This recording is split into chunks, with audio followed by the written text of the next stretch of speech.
Dr. Kathy Strickland graduated from Mississippi State Veterinary School in 2004, and she worked as a small animal emergency veterinarian for 16 years, 8 of which when she owned her own small animal ER in South Georgia, which I just became familiar with South Georgia, so I'll have to find out where that was because I'm fascinated by South Georgia. Oh, we were I just love it. talking It's about it beautiful before you. there. Yeah. Yeah, I love South Georgia. It's a beautiful part of the country. And when COVID hit their area in 2020, she closed her clinic and worked relief at other ERs. And it was during this time that she was looking for alternative positions outside of standard clinic work and ran across an ad for Alpha Genesis in South Carolina and applied and started working at the beginning of December 2020. We will talk to her about her experience there at Alpha Genesis. She was recently interviewed for that wonderful New Yorker article that was just Yes. published. And we will dive into lots more stories, I'm sure she has for us. So I'm excited. Let's bring on our illustrious guest, Dr. Kathy Strickland. I just want to start out asking you before veterinary school, before you decided to go to veterinary school, where did you grow up and what was your early relationship with animals like? I grew up in Savannah, Georgia, between multiple East Side islands and actually on the beach. No? I was one of those kids in the neighborhood that everybody brought animals to and stray animals to. Had a bunch of birds that had an affinity for animals and related to animals. I think most of us do better than Mhm. people. I always had an interest in doing something with animals. So, did you have pets growing up? I did. We had one squirrel that I didn't release that was Oh. too sick to ever release. But yeah, we had dogs mainly, a lot of neighborhood cats all over the Mhm. place. What led you to want to go to veterinary school, and did you have any jobs before veterinary school? It was a meandering sort of thing. Initially, going to college, I was interested in veterinary medicine, but then I got in college and I had more fun than studying, so I was not Mhm. so sure about it and ended up getting a history degree as my undergraduate. Actually, it was one of my very good mentor history professors that actually pushed me to look at vet school because I was working for the vet there in town and he saw how much I enjoyed it. So as I was finishing up my history degree, he was like really pushing me to still consider veterinary medicine even though I was like, "Oh, there's no way I'm gonna get into vet school." He kept pushing me and that kind of led me back into applying to vet school. Oh, amazing. What was the clinic like that you worked at? I wanna get a feel for the South Georgia veterinary scene in the before times, what that was like. I'm always fascinated because I worked in veterinary clinics starting in the 90s, and it was much different, and it was a small non-corporate clinic, and things are a little bit different than they are now. So how was that like for you? Yeah, very much. This was actually I was did my undergraduate in Alabama, and so that's where I Okay. worked at this clinic full time for the last couple of years undergraduate. I was a rural clinic, one owner, not a whole lot of resources. When I worked in the 90s in a clinic in Concord, California, Yeah. same thing, owned by the veterinarian, and we expanded to 3 doctors. It was very much like a family sort of situation, and we knew everybody who came in there. No referral centers close by. They were a few Mhm. hours away. In a lot of cases, it was he did what he could, or there wasn't anything that could be done for that animal. He was mainly small animal, did do some cattle work, which I did enjoy going out Oh, with him to do, but he didn't see horses. Most of my experience there was the small animal work. But yeah, I loved it. And he was another great mentor, really into the medicine and explaining all of his decisions and why he made the decisions he did. that's amazing, and, this is before Cerenia and Convenia for all of my veterinary people Mm. who now we rely on those drugs. Um, do you have a feel for what were some of the major illnesses that those animals were facing that came to the clinic? I Oh, we imagine you saw a saw. lot of parvo. We saw a Yes. Oh, lot of parvo. And now it's like the era of anti-vaxxer. Everybody's suspicious of vaccines and like literally like parvo even for their is, animals, what are they afraid of for they're afraid their oh animals are yeah, gonna get just tracked by the same government? thing, like it Oh. causes cancer and all of this Oh. stuff. Yeah. Yeah, So being in a Kathy, rural area, it wasn't that we necessarily had an anti-vaxxer sort of mentality. so it wasn't, of course, the anti-vaxxer Sure. mentality with you. It was Yeah, the, it was what was more it? being in a rural area and dealing with a very undereducated Yeah. population. So there was a lot of client education that went along with what I did in his clinic, and that was very helpful for me as well. With knowing enough about what we were dealing with to be able to explain it and break it down to the owner level. And so going to veterinary school, was it what you expected? Were there any challenges or surprises with veterinary school? You went to Mississippi. So what was that like? At the time, they were doing the problem-based learning curriculum, which was fairly new at the time, as opposed to the standard didactic curriculum. So it was a very different way to learn, but for me, it was very beneficial because I learned how to research myself and be able to look things up and be able to understand and comprehend. So for me, it was great, but I know there were some people that weren't real crazy about that curriculum. And since I think most schools have morphed into a kind of multiple combination of the two, Yeah. but I really like hands on that I got. It's funny because it's almost like when I was talking with Dr. Judith Sampson French last time, she was talking about the democratization of veterinary medicine, and she was talking about educating the clients. And it sounds like Dr. Strickland here is saying that's what we were Hmm. doing. We were educating the clients. So it's almost as if we maybe, do you think that we had a more democratized vet med culture in the old days, and that's something we've lost and we need to regain? Or is that something, or am I imagining these stories? Yeah, I think we definitely did. It seems like there was more of a relationship with our clients than there is now. I don't know why we can't have clinics like I grew up with in the 90s, why things are so different than they are now. I don't know if it's Could the be because fact of the that, spectrum of care, and now it's in order to have a clinic, it seems like you want to have all that gold standard every time. So it's hard to yeah. have that without corporatizing it. Maybe people also had a different relationship with animals. Hey, Hmm. Yeah, we were just talking about how things are so different in that there seemed to be more client education, talking to clients when I worked in a general practice back in the 90s than there is now. Tell us about okay. going to Mississippi, and was it what you expected? What was the training like there? And your thoughts on, were there terminal labs? How did you feel about those labs? Has your perspective changed at all? My perspective has definitely changed. It wasn't really something that I was too concerned with going into vet school as far as the terminal labs. Mhm. Like I knew that was a part of it, but also even though we were offered other options, it was explained to us as this is just something you need to do so that you can learn. But now, especially with a lot of the newer alternatives, that really is not the case. And even though we did surgery our second year in school, which was nice, then it's like another 2 years before you're doing any more surgeries. So it's not, aside from running it through at one time, you still needed somebody to be with you to walk through your first couple of surgeries to get comfortable with it. Yeah. I didn't really feel like there was a value to those surgeries at all. And honestly, we didn't really do anything as far as the surgeries go, as long as there wasn't a mistake that they couldn't have recovered from. Yeah, they couldn't have been used for thoracic surgery again, but I felt it was more the school didn't want to put the resources into the aftercare that would be required, more Mm. so than it was too difficult of a surgery to recover them from, which is how it was explained to us.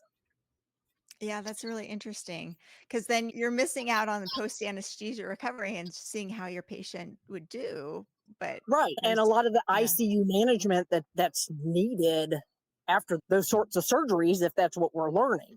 yeah, Yeah, I just, it wasn't something I really put a whole lot of thought in going into vet school, but especially now with honestly just having a whole new perspective on things since my experience with AGI. It just really isn't necessary.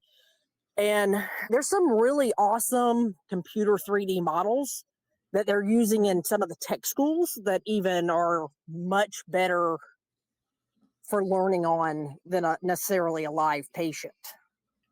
yeah, absolutely. Do you remember what kind of patients were part of your terminal labs in veterinary schools? Was it dogs and or Yes, ours pigs were or all dogs. okay, wow. Ours were all dogs. They were all beagles from the Purina lab Mm, that I guess were being phased out. At least that's what we were told. And for our cadaver labs, those had been sourced from the USDA, is what we were told. And again, we're told these were animals that, because we discussed why can't we be using shelter animals? Because like our county was overrun with stray animals. Then we were yeah. told USDA rules, we couldn't do that. But then by the time I graduated, Dr. Busby, who did surgery at the school, started a mobile spay neuter clinic that a lot of my classmates took advantage of to learn the high volume, high quality spay procedures on. So that was nice that we actually not only learning on animals whose lives we were saving, but actually doing a needed service for the community as well.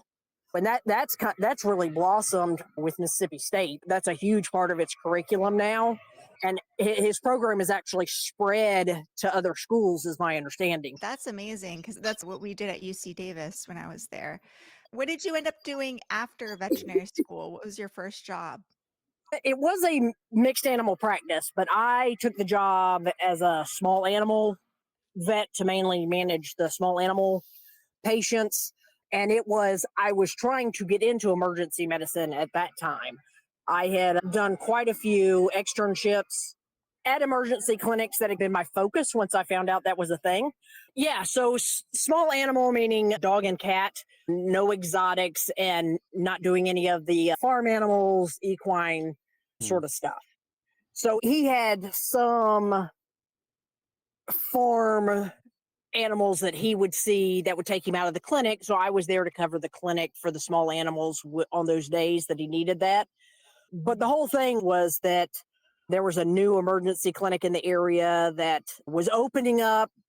They were hesitant about having a new grad. So it was come work at my clinic for a year, get your feet wet, get the shareholders comfortable with you, and then maybe that'll turn into an emergency position. So Yeah. Did it work out?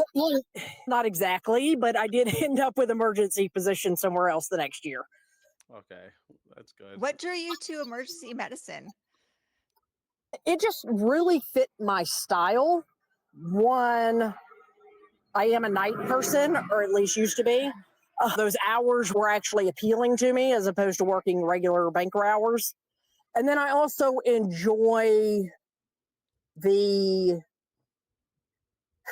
sort of the kind of the fast paced nature of it, but Mhm. also the intense nature of it. Like Urgency. ha- having to make quick decisions, and my decisions literally are life and death decisions for these pets. So I actually enjoyed that pressure.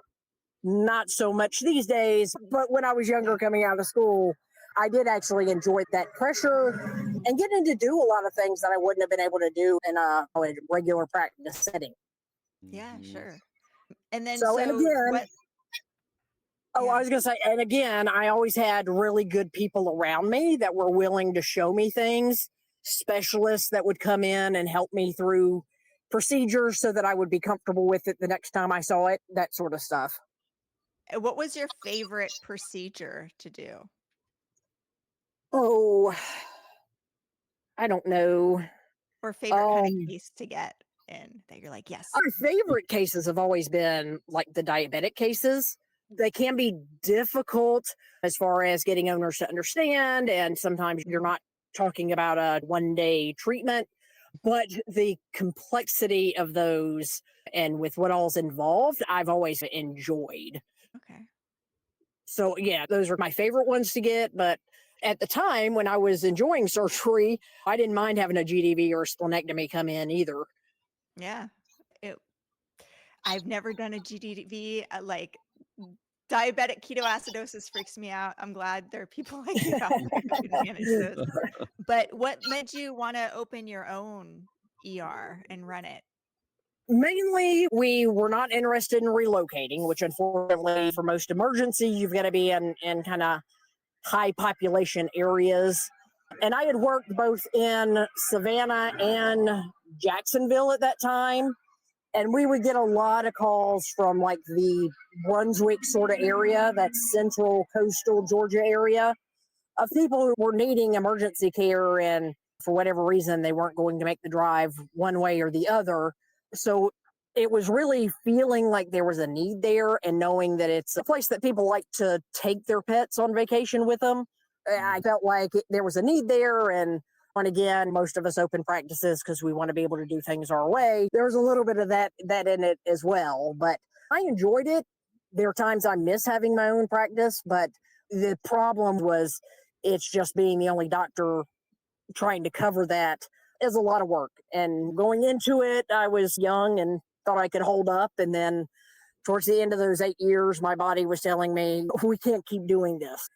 That was Yeah. a big part of it when COVID hit and staff was hard to come by. And I just couldn't afford to keep the doors open if I couldn't do any work and see any clients. And people were staying home, they were afraid to get out, and staff was afraid to come in. So I just decided at that point, I'm All it kind of at the quit. end of what I can afford to do. And maybe I just close this and then go work for people who are able to keep the doors open right now and help them be able to do that. Is that how Yeah. Alpha Genesis? Yeah, I'm is that sorry. how did you find out about Alpha Genesis and what inspired you to work there? Oh, just looking for I worked that summer of 2020 at other ERs where I was driving 2 and 3 hours at a time to go work 12-hour shifts. And I mean, there was definitely a change in the owner attitudes and what we were dealing with. People were becoming less and less patient while we're having longer and longer wait times. And there were some areas where the emergency clinic was the only clinic open even during the day. So I was like, yeah, there's got to be something else I can do with what I've got going on. So I started looking into all those alternate careers, the government work and that sort of stuff, which were not hiring at the time. But just cruising on Indeed and other job boards, came across an ad for Alpha Genesis, and it was talking about working with primates. I was like, hey, that sounds pretty fun. Yeah. And then at first I was like, I'm definitely not qualified. I don't have any lab animal training. So I let it go. And then after a month, the job reposted. And I was like, if they're not having anybody apply, all Yeah, they can do maybe is I say no, should. right? Yeah. So I applied and they called me almost immediately. The attending vet called me and I talked to her. And we actually discussed that what I was looking for was a more steady schedule and a place where my patients could be the main focus of my medicine without having to worry as much about the cost involved. And I was Yeah. led to believe that's what Alpha Genesis did. Yeah. That's what drew me to shelter medicine, and especially one shelter I worked at, it's like the dogs and cats we got in the some of the most difficult cases, and we got to see them every day and see how they'd recover. And I think that's the appeal of lab animal medicine too. It's, oh, you get to know these patients and you get to see them, and you don't have a client attached to them who's may not understand veterinary medicine. Everybody here understands veterinary medicine and welfare, so it's very appealing.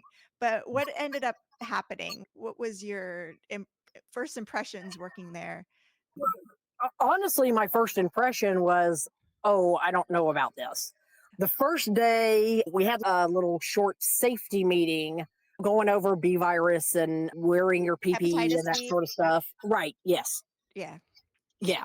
Going over just the zoonotic potential of a lot of stuff and how important it Yeah. is to maintain your PPE at all times and that sort of stuff. But then from there, it was kind of like, now just catch up with the other doctors in the clinics and just follow them from there. But I had no scrubs. You're not supposed to bring your own, they're supposed to supply it. Yeah. I had no scrubs. I was having to fight with the other staff, even the animal care staff, to get my scrubs back after they had been washed. And there was a lot of honestly, it felt like a lot of disrespect at the beginning. And then I go into the clinics and they're not as clean as I was expecting. But I asked some questions and I was told, yeah, it's just like this. It's impossible with monkeys to keep things clean and that sort of stuff. So I was like, okay, I've already made this move. I'm going to try to stick it out and at least give it a few months and see. And then the doctor that I shared an office with quit within the first month I was there after our first Christmas because she didn't have anything more than 6 months working there on me. And she was actually coming from a large animal background. And so the first Christmas week, there's no experienced on there, and me and her just having to try to figure stuff out. And there wasn't any, Wow. the answers we Oh, were getting were not helpful at all. So what Oh, you're in and out now. what is Alpha Oh, Genesis but known for? What kind of work were they doing while you were there? of monkeys and selling them to other laboratories, as well as they can handle large volumes of importation of monkeys. So that was primarily it. And most of what I would deal with in the clinic would be problems in groups, the breeding groups, either a lot of diarrhea and weight loss, as well as sometimes there would be a fight that would involve a few monkeys that well, we'd have to deal with the trauma. a fight between a few monkeys, and you'd have to. We lost you there. Probably break them up and Hopefully, sedate them? yes. I've heard from other lab animal vets lots of finger amputations because they bite off each other's Like fingers. their own fingers too, I've heard. Yeah. I remember her talking about in the New Yorker story monkeys chewing through their leg to the bone. Oh, Yeah, so it was mostly like laceration repairs, finger amputations, that sort of stuff, just from them getting injured from some sort of altercation in the group itself. The medicine side of it I liked. I immediately noticed that there were like some husbandry issues, the cages weren't being kept clean. So stuff like that had me concerned right off the bat. And then I just decided, well, let me stick it out and see if I can just get into the swing of things and maybe things will be better. how are the monkeys housed there? What do their cages look like? The larger groups are outside in either chain link or aluminum paneling, making a large enclosure where they can be kept inside in a smaller chain link area to deal with when it's too hot or too cold to help maintain the temperatures. And then there's a large volume of just single cages that are put into large metal buildings. They're just kind of stacked in there. And how many were there at that facility that you're responsible for caring for? And how many staff for those? There was about 4,000 that were at that location that I was working with at the beginning. And then, of And course, they're always shipping out monkeys and bringing in monkeys. It was a fluctuating number. So who's the customer? Who's funding all of this? Mainly private labs and a large portion of NIH money through different avenues. Yeah. So these animals are But there being are shipped all some, over the country to be tested on. and there are some kind of big name researchers.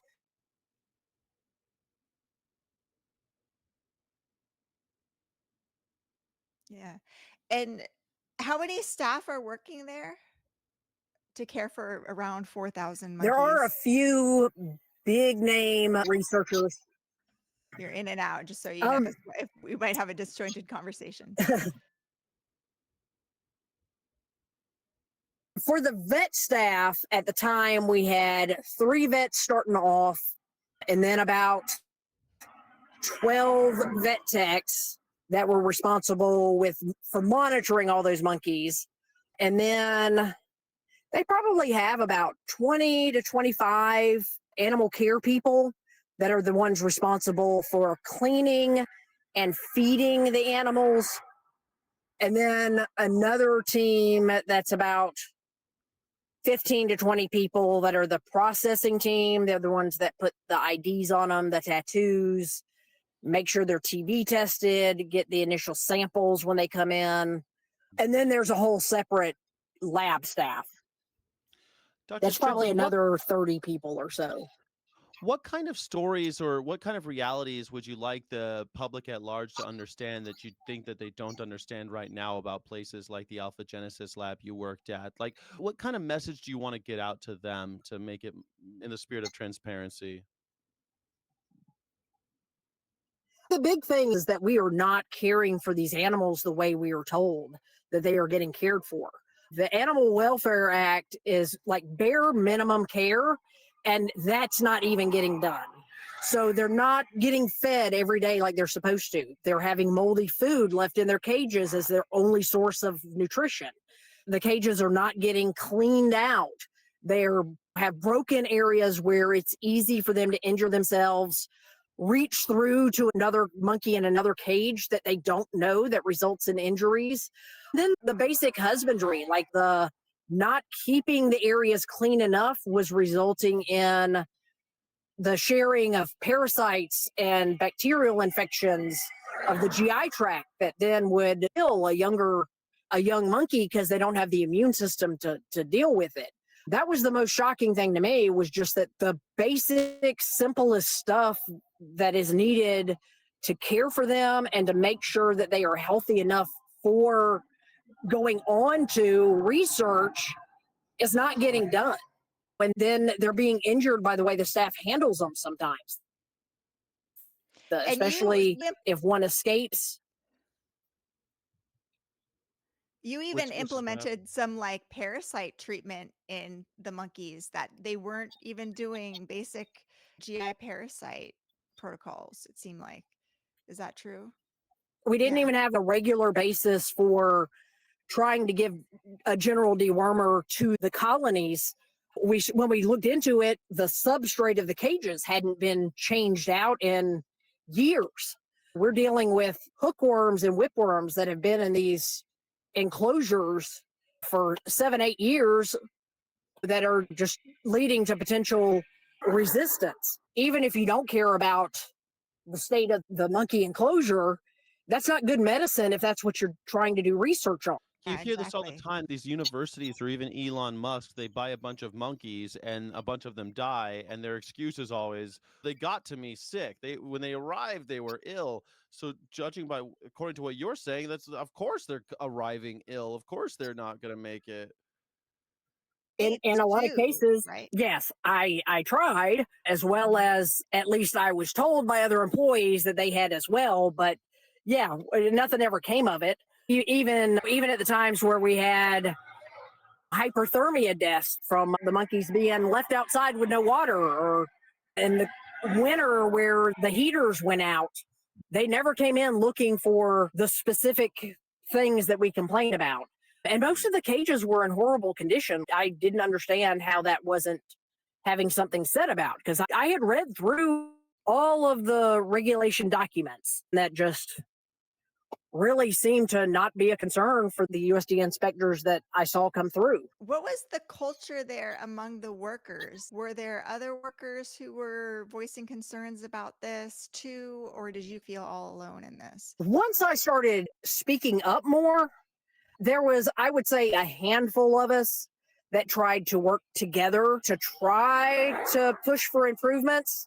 But the general staff, no matter what position they were in, was mostly apathy. They just went Mhm. in, it was a job to them. They didn't have any excessive care about what was going on with the animals one way or the other. They just wanted to go in, get their jobs done, and make sure that they could leave early in the day. We had problems with alcohol being found in the refrigerator in the break area, finding drug evidence in certain areas of the facility where they could hide behind a monkey enclosure. Yeah, and just they would implement testing, but it didn't ever seem like there was any enforcement of it. So the majority of what we were dealing with was outside of a handful of us. Most people just didn't seem to care. And I had quite a few arguments with some of the staff too about they didn't want my vet techs putting food out for the monkeys in the evening because they left too much of a mess in the morning. I told them I don't care. If I have a monkey losing weight, there better be a cage full of food in there and they're not eating on their own, not that we're not providing them the food that they need. But I had to have that conversation probably every couple of months. It seemed like every time we seemed to identify one problem and, okay, we're all moving in this direction, working on getting this fixed. It then would go well for a couple of weeks, and then boom, we're dealing with the exact same problem again a few weeks later. It became where it was just like a never ending quicksand for me, where I was complaining about the same things over, and people are getting sick of hearing about it. But if you'd stop doing it, I wouldn't have to keep complaining about it. Yeah, you're on a treadmill. At any time But yeah, it was labor shortage. Yeah, it was a situation where all the good people end up leaving a place like this, and then you're stuck with just the Well, people they can't who hire anybody else either. They can't find any if they're reposting the vet job and they can't find someone to fill it, then I think I then froze up. you can't enforce the rules because if you lose somebody, there's no one to fill that Right. spot. What are some other stories that you experienced while you were there? I know you talked about a lot of them, they had liver cirrhosis and they're doing these tests on these monkeys who already have gone through so many other tests. It's what is the value of this science? Can you talk about that? Exactly. Yeah. Like specifically, there was a liver study being done where we were getting liver biopsies through a laparoscope. And when we went in there the first day, there were so many adhesions and scarring of the liver that it was hard to even get a sample from the liver. And I was just, I don't understand. And then I looked into the group that was being used, and they had been used for a different liver study 1 year ago. So I question, I don't know how this is telling us anything other than the aftermath of the previous study. And you said escape, and now you mentioned that there was danger of escape fairly frequently. Is this something that we should get used to the idea? There's been two kind of major escapes of monkeys this year in America that made the national news. How frequent So is that just seemed to be a good media catalyst. Yeah. Yeah. So is this something that we're going to see more of? What's the future here? Is there any hope on the horizon, or are we just going to keep seeing these monkey escapes and see them rounded up and killed? That's the only thing that seems to get attention. What do you think? The multiple traffic accidents, and then the Bainbridge town fighting to keep a facility out, that we're finally starting to get some more public. It's not every day you get to talk to a lab animal veterinarian who worked at a notorious lab. That is right. So Alpha Genesis is one of the ones that she said that it was basically a breeding facility that ships monkeys all over to anywhere we need them. It's just the type of exploitation is just so blatant, and I just can't believe that we're still doing it. Every time I hear these stories, I feel like I'm like most people when they hear these stories about, wait a second, monkeys got in a car accident and they're running around the state because we wanted to ship them around the country. There's this whole thing. It's happening so frequently. Got any other Alpha Genesis stories to share with us? I mean, I've got quite a few. Yeah. There's so much stuff that I saw that honestly, I did reach out to some lab animal veterinarians that worked other places. And honestly, they didn't believe some of the stuff I was telling them because it was just so crazy. Like a monkey's tail just being snatched off by a staff member that they were trying to catch the monkey. Yeah, and it was a rhesus too. So it's not like it was a long tail. Although we did have it happen with Sinos as well. I think it was processing was trying to get one of the bigger rhesus monkeys in a group and use the tail to try to keep them from being able to climb up further. and ripped the entire tail off. And this is where this was like towards the beginning of me working there. And then I found out that the staff member had done it, had been fired 3 months before for breaking a back of an animal. Like, how is this Oh, person wow. hired back? And then tons of self injurious behavior that we dealt with, where some of the males would make really deep wounds in themselves, biting on their thigh almost down to the bone with their sharp knife teeth, because we're not giving them enough enrichment to keep them busy. And in some of those cases, we did end up having to euthanize them, but it was 100% our fault that they're doing this because we're not providing enough enrichment to keep them occupied. We throw them in a cage with no friends and then expect them to function. It just doesn't work for Yeah. them. And then we have things like we did get some new cages in at one point, and we had two monkeys lose their tongues on them because they were trying to reach underneath their grate for a piece of food that had fallen because there wasn't food left in their cage like there was supposed to be. And Yeah, hungry.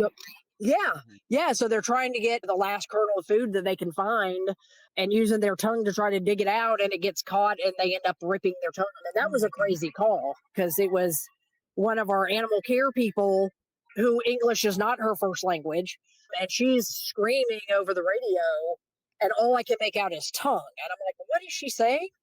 But she had found a Mm. tongue on the floor that she was cleaning, and then we had to go in there and search for the monkey that had lost its tongue because the monkey had already stopped bleeding at that point and was hiding in the back of a cage from the injury. It was self-inflicted, huh?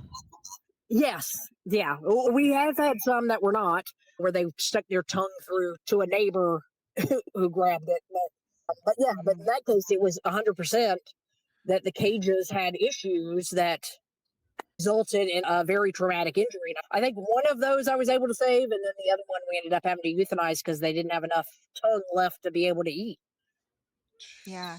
And you would think that other lab animal veterinarians, if they believe in the necessity of animal research, would be so angry at a facility like this and would join together and try to stop the worst. But it doesn't seem that's what's happening No, at all.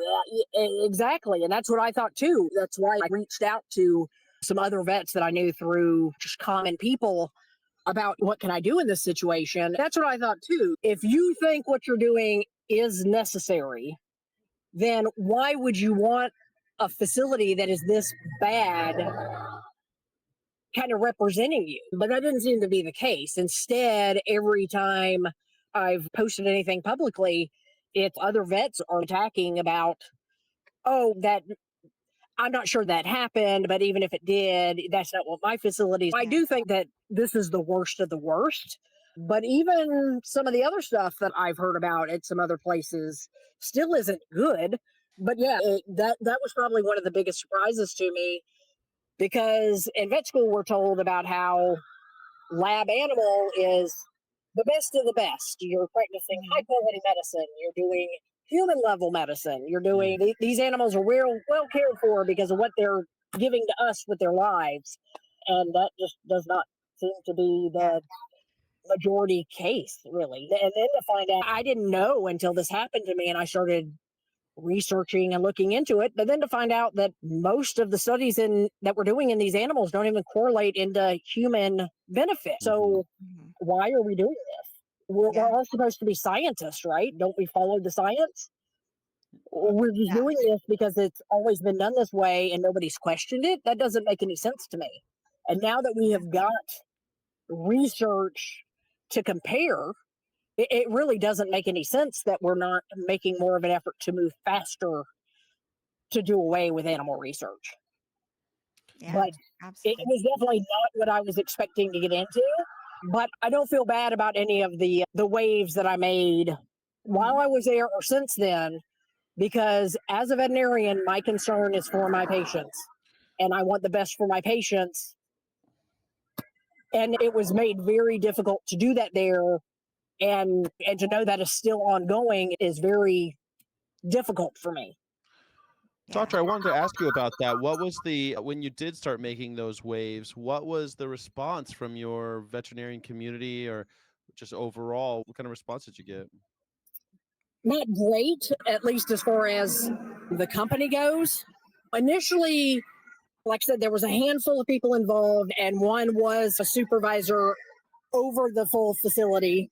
And he had worked someplace else, so he knew that this was not the way things should be being done.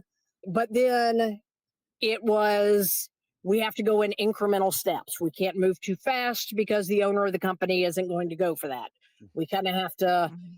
work him into it, get him to come along with seeing why this would be beneficial. And just in doing that, it just took way too long for anything to get done. And in the meantime, we're all feeling worse and worse about not being able to make any headway, standard burnout problems, Yeah. and just going in the office every day feeling like I'm having to fight to get even decent care for these animals. So one by one, we all eventually would end up kind of leaving. I stayed, and once I decided that I would be leaving, decided just to make as much noise as possible. And I had at least lower level staff that would come to me and tell me they agreed with me and that they were thankful for me speaking up or doing something for an animal, but they were all too scared to speak out. Yeah. Mhm. And so Uh, then when I left, I knew that was like them getting rid of me was a major sign to the rest of the staff. this is what'll happen to you if you start Yeah. speaking out. I Exactly. worked at places like that. I volunteered for organizations like that for sure. Yeah. Can you describe the boss, the head guy, the owner of the company, and what he's like? Because his nature so describes any toxic organization that it's like anybody can relate to having a company or an organization run by someone like this. Can you describe his sort of personality and Yeah, I can describe what we were told about him. I only met him just a few times, just in passing. And when you're seeing him face to face out on the facility, he's riding his bike and he's just laid back and seems relaxed. And he has this special group of capuchins he likes to go back and visit. But they were in a horrible building that had holes in it and rats and raccoons in there. Yeah. raccoons? But Wow. yeah, but then at the same time, he was building a new clinic and there was some, I don't know what kind of bird it was. We had another doctor there that was a birder, but it was a special bird that they nest on the ground. And if you mess with their nest, then they won't breed that season. So you have to wait for a few weeks for the nest to move.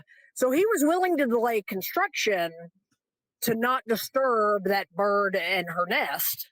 But then we're complaining about all of these ongoing basic things with just the basics of taking care of the monkeys, not even asking for any specialized equipment. And I'm being told that don't go talk to him. Things won't go well. You have to handle him a certain way and be able to talk to him a certain way. And then sure enough, there were two doctors that did come through that did have major issues, and he had been the one that hired them, not the attending vet. So they felt comfortable going to his office and talking to him. But as soon as they brought up complaints, you could hear screaming outside the building of him yelling at them and and kicking them out that day. Yeah, that was the reputation that he had. When I asked, "Is this something I should be going over everybody's head about and talking to him?" I was warned to not do that. And that's where this one supervisor over the whole facility was like, "I know how to talk to him. I know how to handle him. Let me deal with it. We're just going to have to be patient. It's going to be slow moving, that sort of stuff." And that was Mm. why, was because he had a reputation of, you complain about anything and he just flies off the handle, um, about how dare you complain. Oh, it's a how And dare you. then everything is so secretive and everybody kind of works in their own little groups. It's not like a cohesive team at any point. So yeah, just it really is no different than the toxic clinics that I had worked in. But the difference was because we weren't dealing with owners bringing those animals in, we didn't have owners there holding us accountable. Yeah. there wasn't much being done. And his attitude is, if the USDA didn't write me up for it, then there's no reason for me to change anything. Yep, exactly. And, God, I wonder what's going through his head when he's, like, yelling at people who have complaints. Is it that this it's your job to fix this problem, or is it like, I don't know. I wonder what his you never ended up talking to him yourself? No, I did not. I did not. But it seems like the people that did talk directly to him, from what they've said, it didn't seem like he was like, I can't really do anything about this. That's not my job. That's your job. It was more, I just don't want to hear it. And then the AV that I worked under, the attending vet, the head veterinarian that I worked under initially, she was like that. I would go to her with issues and she would say, "You're the doctor, you fix it." I'm like, "But Mhm. I don't have the authority to do anything to any of these people if they don't listen to what I say." Mhm. And she'd be like, "Just you're the one that has to fix it because you're the one there doing it." So it ended up being me taking on a lot more stuff because of that, because of trying to get it fixed. And maybe if I can just get a couple of people along with me, we can start making some headway. But yeah, there just was no support from anybody above me That's because she didn't have to do support from anything. anyone above her. Of course, she's Right. going to act that way. She doesn't have any support from the person right above her, and the person right above her is a petty tyrant who's upset that anyone challenges his authority in this fiefdom that he's built. And I do think that probably was the case. I didn't feel that way at the time, but now looking back on it, I do think that was like a self preservation response to her. Like she knew that was there were problems there and that they needed to be fixed, but she wasn't going to go to him about it because she knew what that end result was going to be as well for her. Yeah, she'd probably already done it. What am I going to do? Thank you for your concern. Noted. I'll go and get screamed at. Right. What's thanks. I'll go get screamed at, and still nothing's going to happen. So if you want something done, do it yourself. Right. No support. Yeah. Yeah. Yeah. And that's what it ended up being like the whole time. Just And so how did this all affect your mental health? What were you going through? What were you experiencing? How did this affect your life outside of work? honestly, it took a major toll on me. It was a lot more of a toll than those 8 years working by myself, owning my own clinic and running my own business. I didn't realize it because you get into it, and what I learned after the fact was when your body's in that high of a stress every single day, it's just adding to it and you don't even notice it. But just going in every day feeling I've got to some fight I'm going to have to take on, I would come home and wouldn't want to speak to anybody, wouldn't want to see my family. I've got elderly parents that live close to me. My husband, I pretty much would just sit and not really engage with him a whole lot just because I was just so stressed at the end of the day. I had a very short fuse. When if he complained to me about something, I'm like, my God, I deal with problems all day. I cannot deal with that right now. I really was having a major personality change from the stress and the guilt that I was going through. And then when I finally did leave, like I literally had to go through treatment for PTSD. And even now, I feel like I took a train up to Washington, D.C. last week, and just pulling into the station at Yemassee, I immediately started going into feeling like I was having an anxiety attack just being in that little town. Just there's Mhm. just so much remnants from even this far out of dealing with it. And I'm not a person that had anxiety problems or depression problems or anything like that before this experience. Yeah, You you know, worked emergency. You were like a hardcore person to right. work Yeah. emergency. Yeah. Not that there's anything wrong with it, but I do have family members that deal with that. But that was not something that was ever a problem for me. Yeah. But I But still, really, like when you develop this thick skin, but it's still undermined when your authority doesn't Mhm. match your responsibility and you're stuck in the middle. You're being tortured. Anybody with thick skin could stand the whips and scorns of time when it comes to emergency medicine and stuff like that. But when you've got a tyrant over you, it's impossible. No one can survive Yeah. that. yeah, yeah, that's a good way to put it. Yeah. Yeah. And working in this horrifying system where it's like you're charged with helping these animals, but you can't help them. And then there was the guilt. Yeah. Staying in after the first 6 months, I felt okay, I've got my feet wet. I am able to make some changes that are positive. But then after the next year, especially when the other doctor that was helping me with that stuff left, literally told me, "You're going to kill yourself working here. You need to get out. They're not going to change."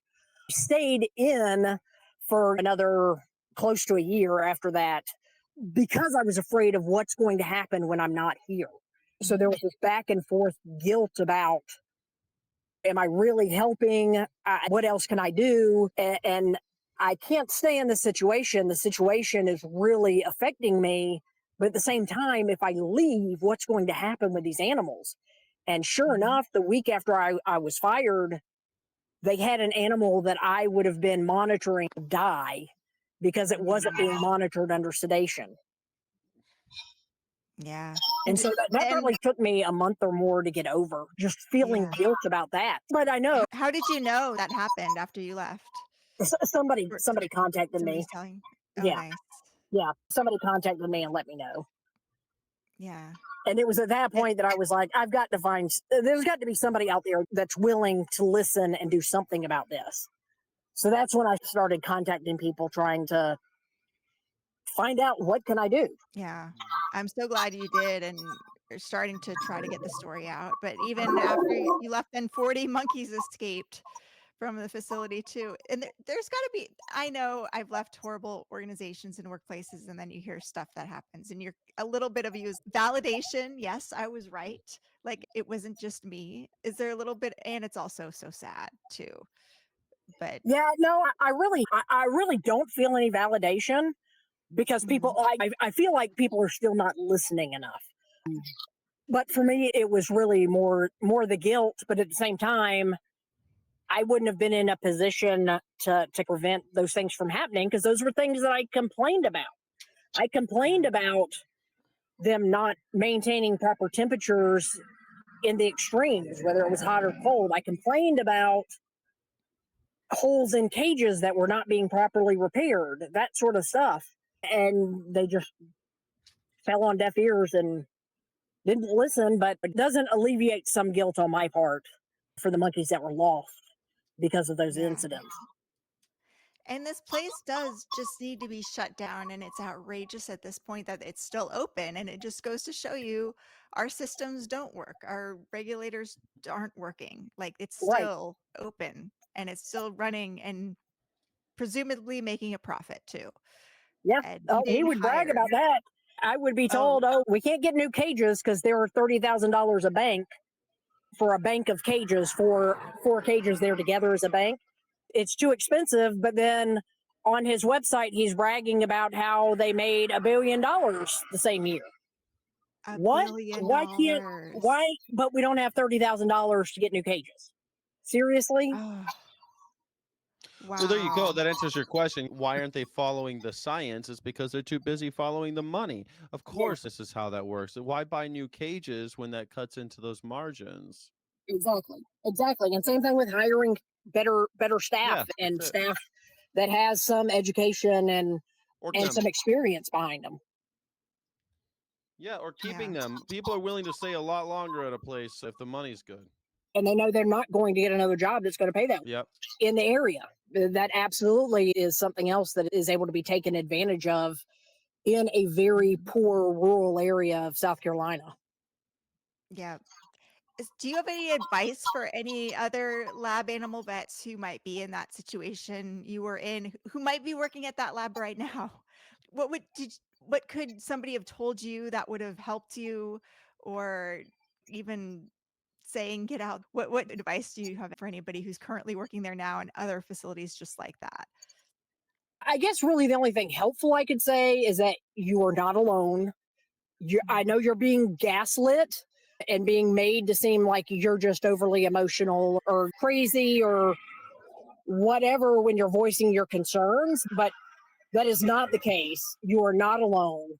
There are others out there that I was able to reach out through our honor and when we justify to find support after I left. So there's support out there and others that have either gone through your situation and are still in the situation to help you out. I personally Yeah. say run, but Yes. but honestly, you just have to find where you're comfortable leaving that situation and know that it's not a problem with you. It is a problem with the system.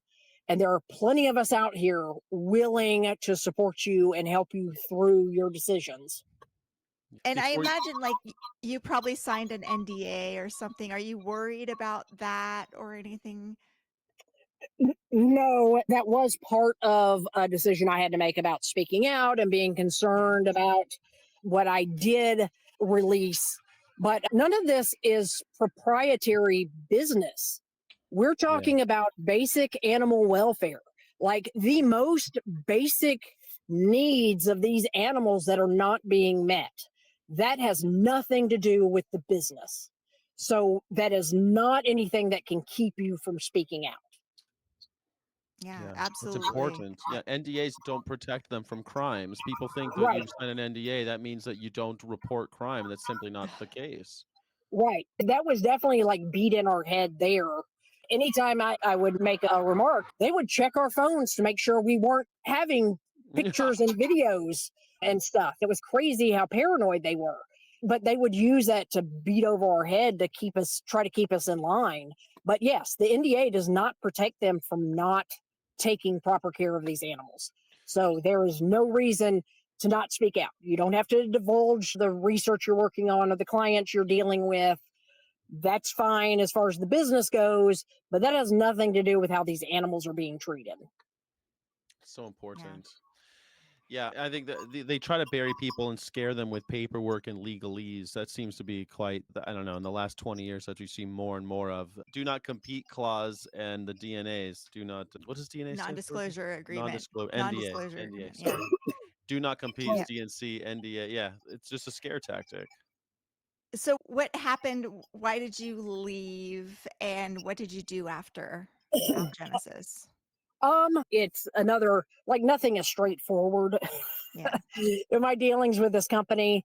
So I was at the other site and they brought in a new head vet for that site from another notoriously notorious company that owned where they were working.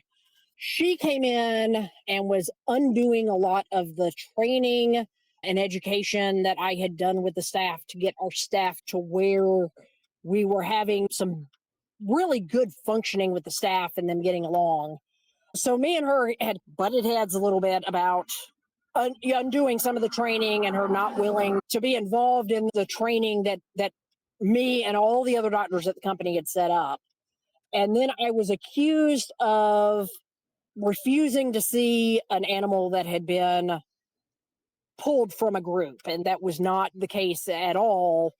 But she immediately reported me, pretty much told them no matter what, she didn't want me working at her site anymore. So turned out that animal had actually had a mass in its throat that was causing some breathing problems that was not diagnosed until after it was euthanized by her.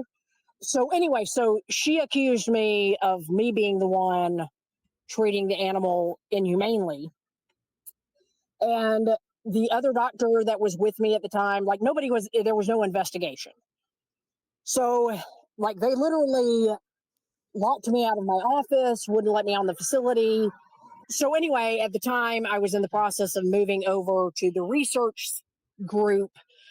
So, I talked to them. They said, no, we know this isn't something that you'd have done, but at the same time, she's brand new. She's our head vet over there. We want to keep her happy. So, fine. So they put me in a new role back at the Yemassee campus.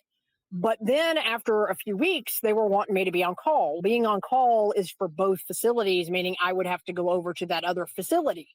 I said, I don't have keys anymore. I'm locked out. I don't have an office. I don't have anywhere to keep a spare pair of scrubs over there. And you're not supposed to transport between facilities. No, I'm not comfortable being on call. So they come Yeah. back to me a few weeks later and say, you can be on call without going over there. What? No, So, I can absolutely not be on call on a weekend when there's no doctor on site and not be able to go verify myself what's going on with the animal. That makes no sense. yeah. Yeah. So then in the end, as I'm getting more and more complaining and putting out more and more emails about complaints, in the end, we were supposed to have a conversation about the on call scenario. And instead, after I sent an email about us having an exhaust problem and the ammonia levels being so high, it was not safe for staff to enter the building, much less the Yeah. monkeys that are living in there. I was called to the front office the next morning and fired on the spot. Yeah. And was told it was because I was refusing to be on call after hours, which was completely characterization of everything that was going on. I know Yeah. it's a long story. I probably don't need to go into all of that, but that's just me. I'm just fully Yeah, no, we transparent about everything and the appreciate fact the that detail Yeah. because that's so many stories of people who voice concerns are then fired and they paint this story that it's you're the problem. right, That's why, and they make a they make a compelling case that almost makes you feel bad, like you did something wrong, but you're not. Like, and I right, just want to say yeah, you did nothing wrong. And I've had the same thing happen to me yeah, and in that's right. No, different that like as organizations. a vet, especially somebody that cares for my patients, being accused of being cruel to an animal Yeah. was like the worst thing you can accuse me of. But I'm like, are you kidding me? Of everybody on this facility, I'm the last person you could accuse of cruelty to an animal. And I refused to sign the paperwork and went in on the HR person for, did you ask this doctor? Did you ask these specific techs that were involved? No. And then in the end, she had to admit that they were just trying to keep this new supervising doctor happy because they needed her to stay on because it had taken them so long to find somebody. Yeah. So, but yeah, it was not a, Well, I good. kind of feel like it was part of the doing what they could to push me out at that point. Yeah, absolutely. So what did you do after that? And did it hurt you financially to be let go? And then you're also struggling mentally with everything you went through. How did you recover and what did you end up doing after that? I immediately just went back to doing the relief work. Mm, And at the time, there was an emergency clinic that I had already been speaking to about a possible job. So I was able to immediately start picking up shifts with them. In the end, I ended up not taking a full time position. And that was mainly because I didn't feel like my mental health would allow me to work a full time position at that point. I yeah. really just needed some time to Yeah. figure things out and get my mind. But I was able to put enough shifts together that it really didn't financially hurt me too bad. I lost a retirement and I lost having corporate health insurance and all of those benefits that Mhm. you don't normally get at most small animal practices. But yeah, because of my relief work, it didn't really hurt me too bad. It was more, I'd work like 3 days in a row and be like, man, I need a break. I've got to have a break. Yeah. And being able to do the relief work and pick up shifts when I felt like it was helpful in that recovery. Yes, relief for the win. I love relief and definitely went through that where it's like I just can't work as much as I used to after suffering from a similar situation. What is your vision for I just think we should be able to sue these companies for causing such psychological distress on workers like this, but California, you might be able to. yeah, do you envision any path forward for what should we be doing? What if you could launch some sort of campaign right now, what would it be? Would it be close Alpha Genesis down or would it be something else? What do you think? Eventually, I would like to see animal research go away completely. Yeah. But I know it's not that easy of a road. We're talking about, gosh, tens of thousands of animals that would Mhm. have to be cared for. My ideal pie in the sky is that all of these labs close down and we have a bunch of sanctuaries pop up that can afford to take care of them. But I know that's Yeah. not realistic. If we have to do it one piece at a time, anything that makes a positive move I'm for. Yeah. The latest thing from the CDC saying they're not going to require animal research anymore, Yeah. that's a huge step. And if the Yeah. FDA would do, that's the reason most of this research is being done anyway, is to meet the FDA qualifications for drug authorization. If we could accomplish that, then I think eventually the private labs are going to have to follow suit and go to the alternatives as well. So eventually I would like there to be no animal research unless you can prove there is some link between that and the outcome for humans, because otherwise there's no reason Mhm. to do it. I just envision there's so many animals out there and so many humans out there who aren't getting the care and diagnostics they need. We're all about saving lives and improving the welfare of people. And that's the kind of the goal of animal research is to find cures, save lives. But if right now so many animals and humans cannot afford medical care, Yeah. isn't that really where the front lines of research should be is how to expand access to care? And if we were able to redirect our resources towards more epidemiological studies by providing diagnostics to humans and to animals and funding that as part of a study, I think that's the direction research should go. Yeah, Let's let's do more diagnostics. See when an animal comes in, if their people can't afford a CT scan or a PCR panel for respiratory diseases, if they could be part of a study, like that would, in rather than purposefully infecting animals in a lab and then seeing if they have that disease or seeing if the vaccine works and all of that stuff. So that's right. my vision for how we do this. But also, Yeah, I think it's all together. Like, I think it's yeah, all together. I think the solution has to be multifactorial. And that's the number one excuse we keep hearing for these drugs that are $1,000 a month that people can't afford and that insurance mhm, isn't going to cover is we had to put so much into the research to get it to the market. Yeah. But yeah, we wouldn't need to if we're not wasting 2 and 3 years at a time on useless research on these animals. yeah, absolutely. Useless and And expensive and horrific research on these animals. And I just Right. imagine how much more change rapidly could we make if we inspired more veterinarians like you to start to speak out about the industry? And we're veterinarians, we're people with authority on this. If we started talking more about this, wouldn't maybe that dismantle it a little faster? I would hope so, because people will say, "Oh, we're not like animal welfare people." No, we that is your number one job, is you're concerned about the welfare of your patients. We absolutely discuss animal welfare in vet school. Yeah. I am thankful that there are a lot more like research assistants and researchers that speak out, because I think we need their help too. But I do think more vets that have a problem with this, and even under other industries, I think it is important for us to speak up and be a voice and recognize our expertise in those areas that give us the reason to be the authority on what is right and what is wrong. Yeah, absolutely. It's in our oath. Do you have hope and what gives you hope right now? Right now, the CDC announcement is Yeah. very hopeful. And knowing, even if we're taking it from an approach of finances, I know that is a big concern with the current administration. So that gives me hope that people are paying more attention to alternatives that are cheaper and faster to use. My biggest concern is if we move too fast, what are we doing with these animals? What's going to happen with the animals? I'm very concerned about that end of it. But honestly, we have to get moving in the direction that we're all in agreement that this has got to stop. And then we come up with solutions from there. So I am optimistic that we are at least now this year seeing more headway that way. And then the Bainbridge exposure and the wreck exposure Mhm.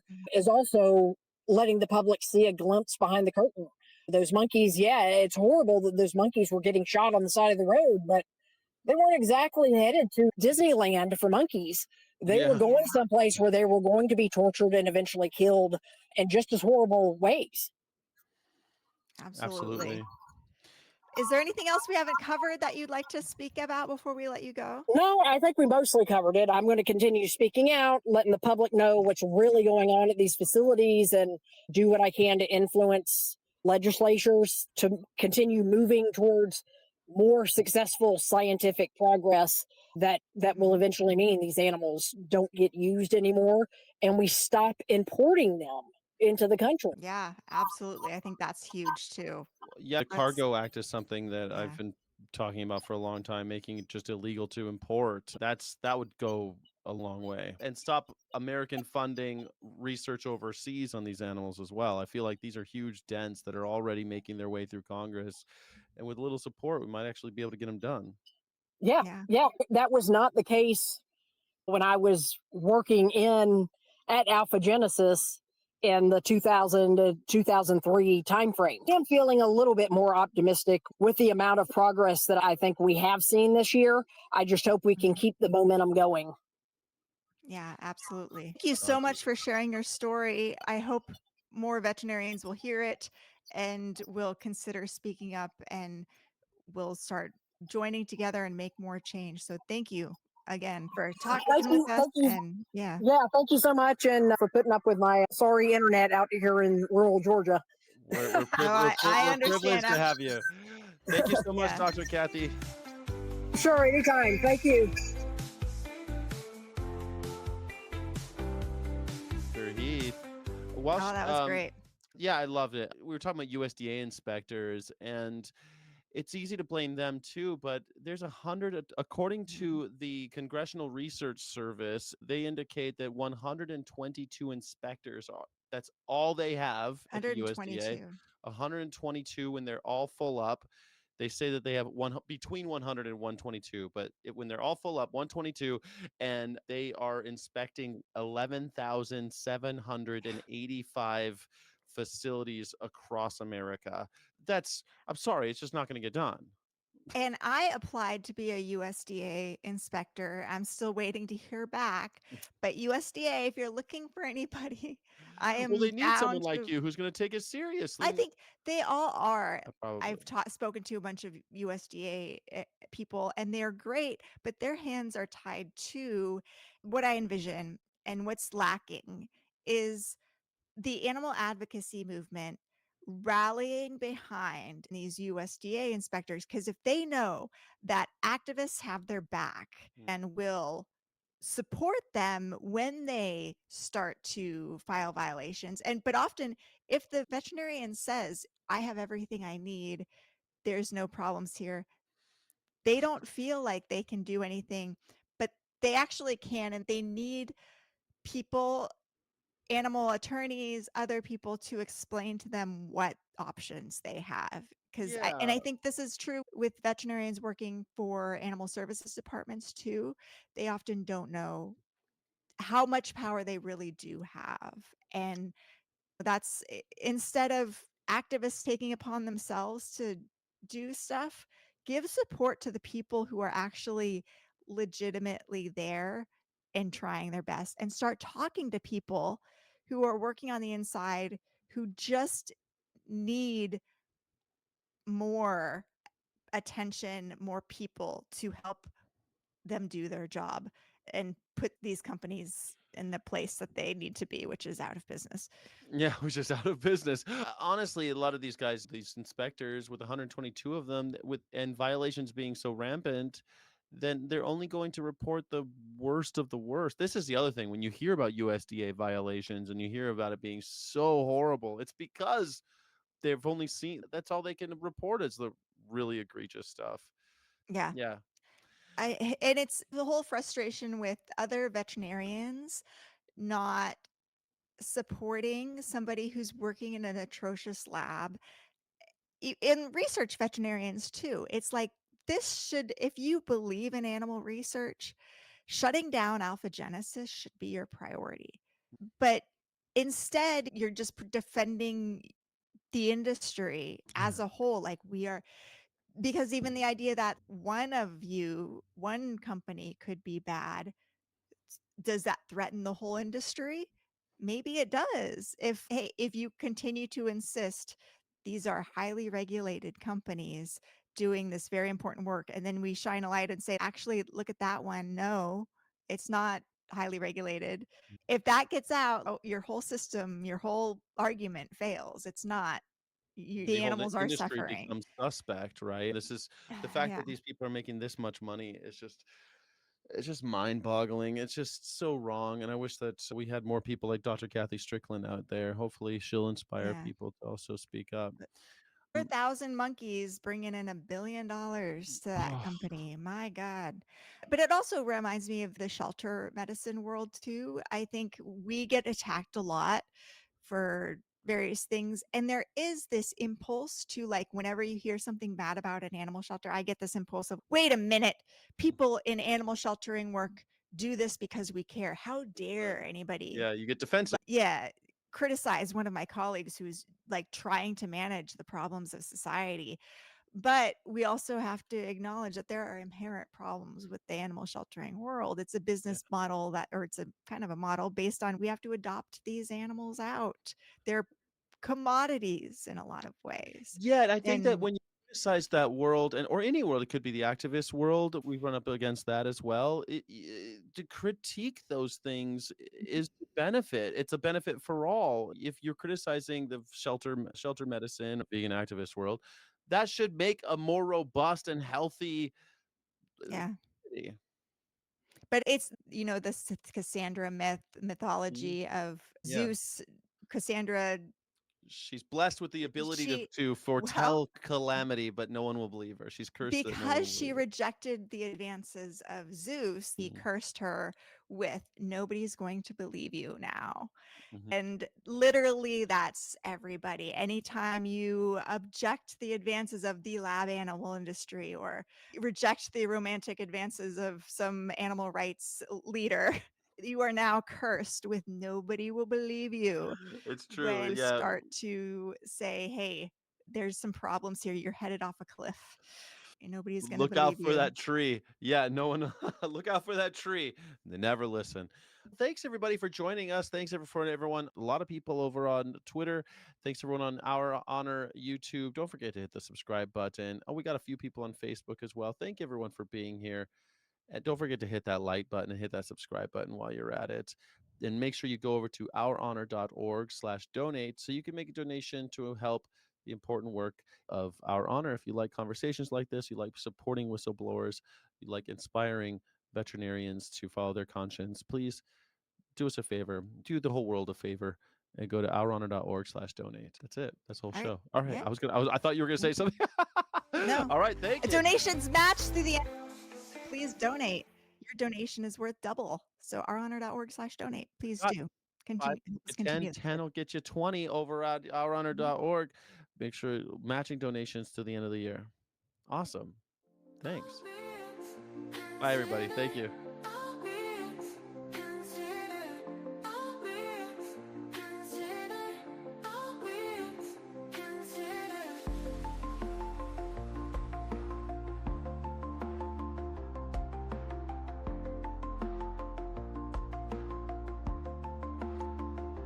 Thanks, everybody.